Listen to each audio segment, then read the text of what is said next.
السلام علیکم۔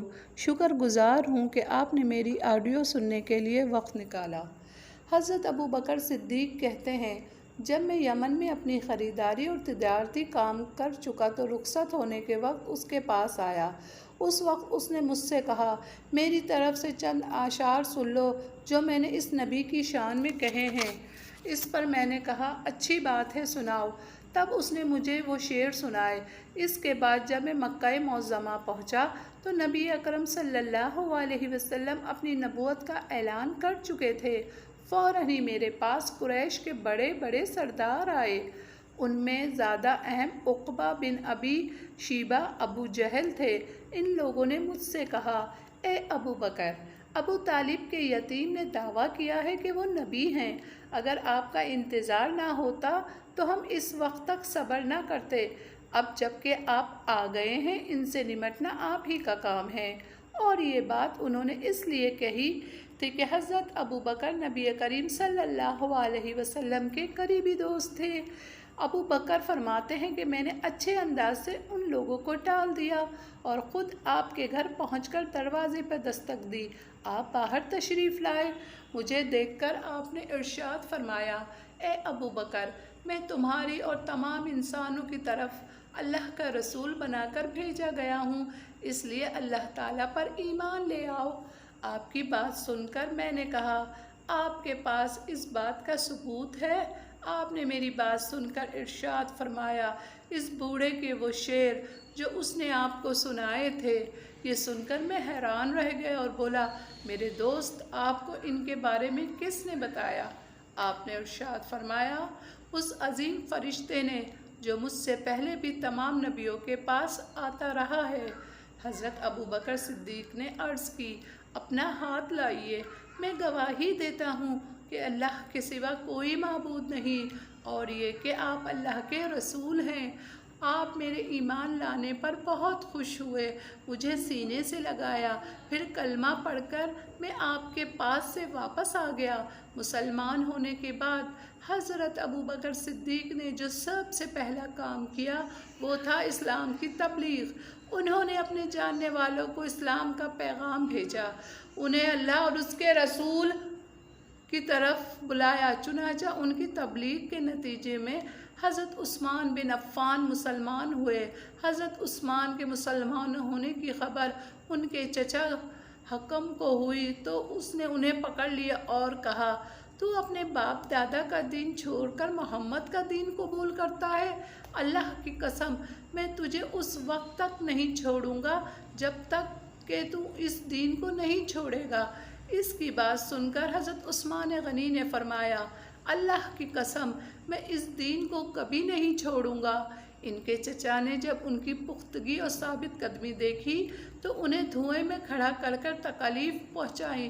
حضرت عثمان ثابت قدم رہے۔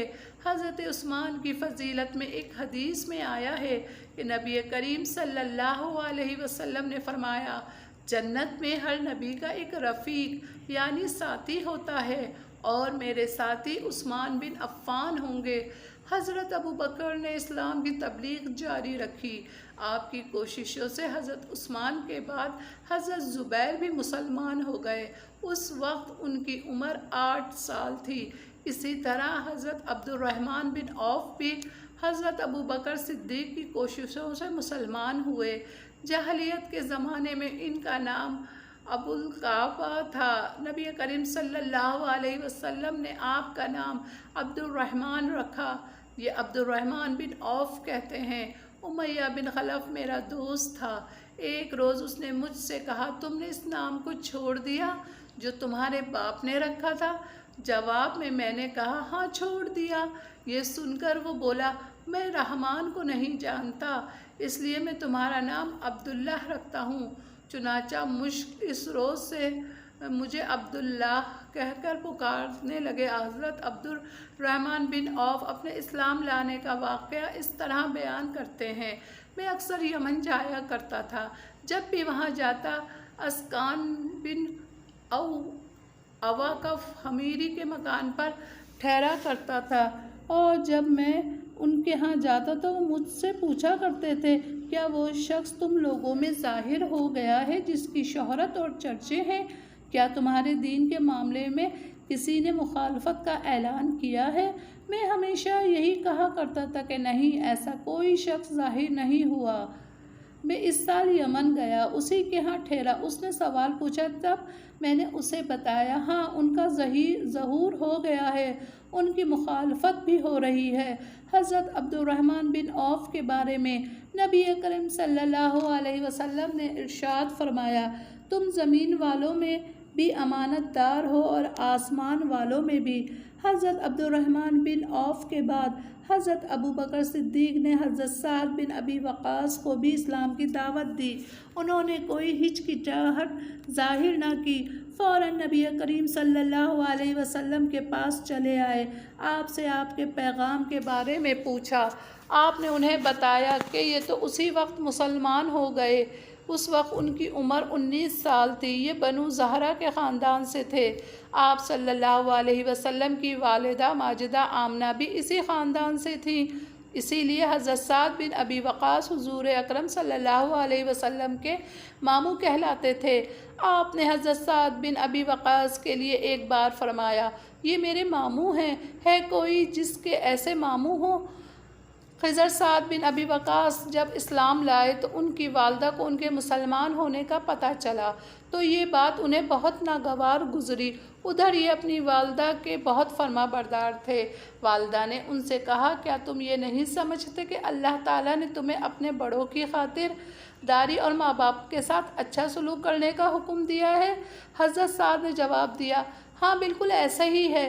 یہ جواب سن کر والدہ نے کہا، بس تو خدا کی قسم میں اس وقت تک کھانا نہیں کھاؤں گی جب تک محمد کے لائے ہوئے پیغام کو کفر نہیں کہو گے اور اصاف اور نائلہ بتوں کو جا کر چھوڑو گے نہیں۔ اس وقت کے مشرکین کا طریقہ یہ تھا کہ وہ انہیں بتوں کے کھلے منہ میں کھانا اور شراب ڈالا کرتے تھے۔ اب والدہ نے کھانا پینا چھوڑ دیا۔ حضرت سعد نے اپنی والدہ سے کہا، خدا کی قسم ماں، تمہیں نہیں معلوم اگر تمہارے پاس 1000 زندگیاں ہوتی اور وہ سب ایک ایک کر کے اس وجہ سے ختم ہوتی تب بھی میں نبی کریم صلی اللہ علیہ وسلم کے دین کو ہرگز نہ چھوڑتا۔ اس لیے اب یہ تمہاری مرضی ہے، کھاؤ یا نہ کھاؤ۔ جب ماں نے ان کی یہ مضبوطی دیکھی تو کھانا شروع کر دیا۔ تاہم اس نے اب ایک اور کام کیا، دروازے پر آ گئی اور چیخ چیخ کر کہنے لگی، کیا مجھے ایسے مددگار نہیں مل سکتے جو سعد کے معاملے میں میری مدد کریں تاکہ میں اسے گھر میں قید کر دوں اور قید کی حالت میں یہ مر جائے اور اپنے نئے دین کو چھوڑ دے؟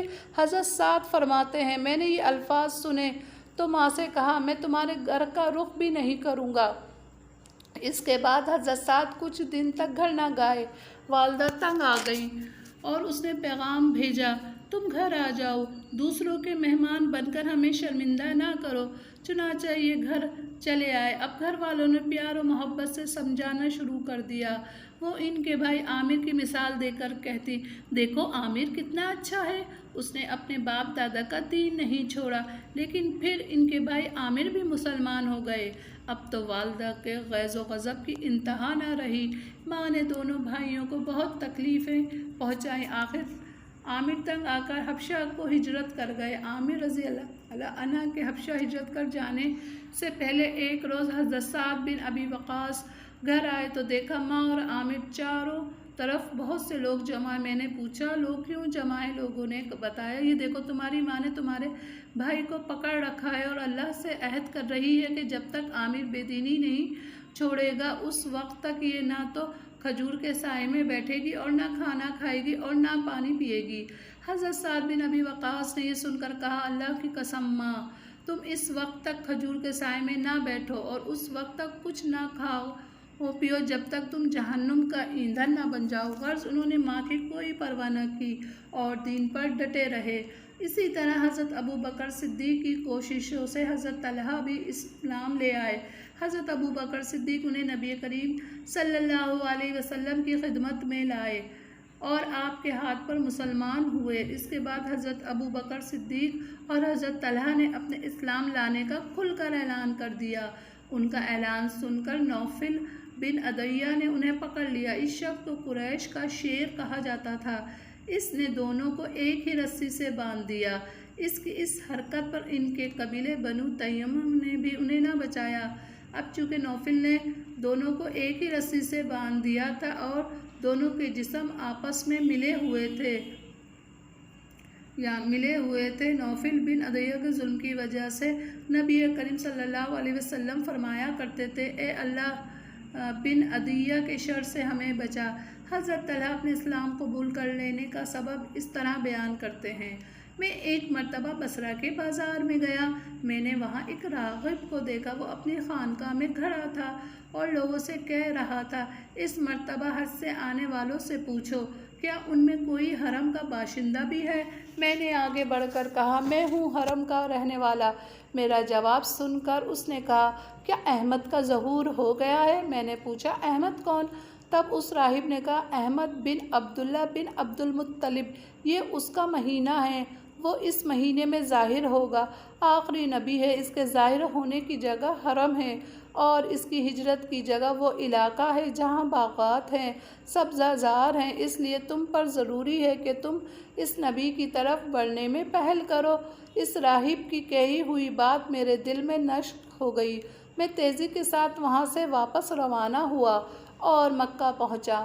وہاں پہنچ کر میں نے لوگوں سے پوچھا، کیا کوئی نیا واقعہ بھی پیش آیا ہے؟ لوگوں نے بتایا، ہاں، محمد بن عبداللہ امین نے لوگوں کو اللہ کی طرف دعوت دینا شروع کی ہے، ابو بکر نے ان کی پیروی قبول کر لی ہے۔ میں یہ سنتے ہی گھر سے نکلا اور ابو بکر صدیق کے پاس پہنچ گیا، میں نے انہیں راغب کی ساری بات سنائی۔ ساری بات سن کر حضرت ابو بکر صدیق حضور نبی کریم صلی اللہ علیہ وسلم کی خدمت میں گئے اور آپ کو یہ پورا واقعہ سنایا۔ آپ سن کر بہت خوش ہوئے، اسی وقت میں بھی مسلمان ہو گیا۔ یہ حضرت طلحہ عشرہ مبشرہ میں سے ہیں، یعنی جن صحابہ کرام کو نبی کریم صلی اللہ علیہ وسلم نے دنیا میں ہی جنت کی بشارت دے دی، ان میں سے ایک ہیں۔ اسی طرح حضرت ابو بکر صدیق کی کوششوں سے جن صحابہ کرام نے کلمہ پڑھا، ان میں سے 5 عشرہ مبشرہ میں شامل ہیں، وہ یہ ہیں، حضرت زبیر، حضرت عثمان، حضرت طلحہ، حضرت عبد الرحمن۔ بعض نے ان سے چھٹے صحابی کا بھی اضافہ کیا اور وہ ہیں حضرت ابو عبیدہ بن جراح۔ ان حضرات میں حضرت ابو بکر صدیق، حضرت عثمان، حضرت عبد الرحمن، حضرت طلحہ کپڑے کے تاجر تھے، حضرت زبیر رضی اللہ تعالیٰ عنہ جانور ذبح کرتے تھے اور حضرت سعد رضی اللہ تعالیٰ عنہ تیر بنانے کا کام کرتے تھے۔ ان کے بعد حضرت عبداللہ بن مسعود ایمان لائے۔ وہ اپنے اسلام لانے کا واقعہ یوں بیان کرتے ہیں، میں ایک دن عقبہ بن ابی معیط کے خاندان کی بکریاں چرا رہا تھا، اسی وقت رسول اللہ صلی اللہ علیہ وسلم وہاں آ گئے، حضرت ابو بکر صدیق بھی آپ کے ساتھ تھے۔ آپ نے پوچھا، کیا تمہارے پاس دودھ ہے؟ میں نے کہا، جی ہاں، لیکن میں تو امین ہوں، یعنی یہ دودھ تو امانت ہے۔ آپ نے فرمایا، کیا تمہارے پاس کوئی ایسی بکری ہے جس نے ابھی بچہ نہ دیا ہو؟ میں نے کہا، جی ہاں، ایک ایسی بکری ہے، میں اس بکری کو آپ کے پاس لے آیا، اس کے ابھی تھن پوری طرح نہیں نکلے تھے۔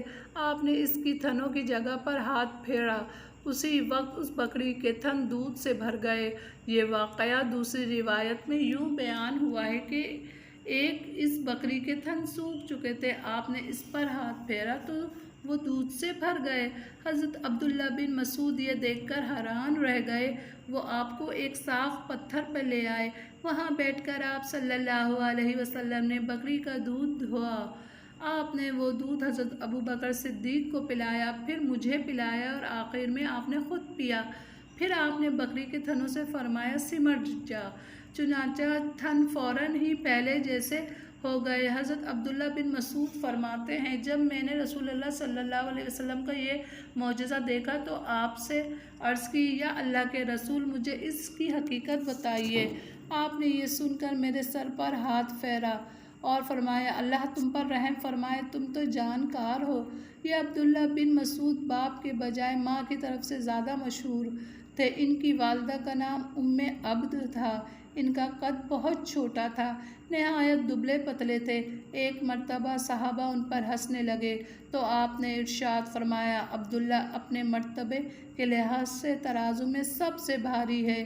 انہی کے بارے میں نبی کریم صلی اللہ علیہ وسلم نے ارشاد فرمایا تھا، اپنی امت کے لیے میں بھی ایسی چیز پر راضی ہو گیا ہوں جس پر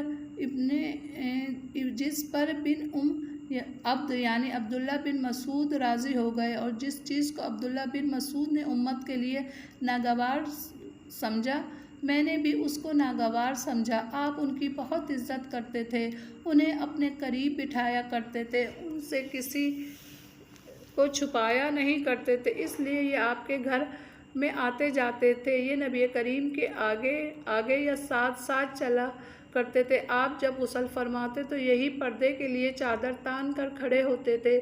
آپ جب سو جاتے تو یہی آپ کو وقت پہ جگایا کرتے تھے۔ اسی طرح جب آپ کہیں جانے کے لیے کھڑے ہوتے تھے تو حضرت عبداللہ بن مسعود آپ کو جوتے پہناتے تھے۔ جب آپ کہیں پہنچ کر بیٹھ جاتے تو یہ آپ کے جوتے اتار کر اپنے ہاتھوں میں لے لیا کرتے تھے۔ انہی باتوں کی وجہ سے صحابہ کرام میں مشہور تھا کہ یہ رسول اللہ صلی اللہ علیہ وسلم کے گھرانے والوں میں سے ہیں، انہیں آپ صلی اللہ علیہ وسلم نے جنت کی بشارت دی تھی۔ حضرت عبداللہ بن مسعود فرمایا کرتے ہیں، دنیا تمام کی تمام غموں کی پونجی ہے، اس میں اگر کوئی خوشی ہے تو وہ صرف وقتی فائدے کے لیے ہے۔